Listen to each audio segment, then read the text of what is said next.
seu filho range os dentes dormindo, fique atento, pois pode ser o bruxismo infantil. Meu nome é Miriam e eu tô aqui para conversar com vocês um pouquinho sobre bruxismo infantil. Normalmente o bruxismo ele começa na infância nas trocas dentárias, mas hoje em dia com o surgimento de celulares, telas de computador, as crianças estão focadas muito nessas telas e acabam tendo muita ansiedade.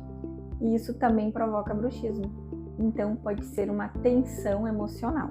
Não é algo tão grave, mas sim tem que ser avaliado para evitar futuras complicações. Quando não tem um acompanhamento correto, ele pode causar sim disfunções de sono, irritabilidade infantil, dores de cabeça.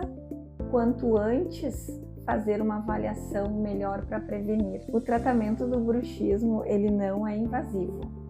Se você está notando seu filho ranger os dentes durante o sono ou tem alguma dúvida, agende uma consulta e vou te explicar pessoalmente.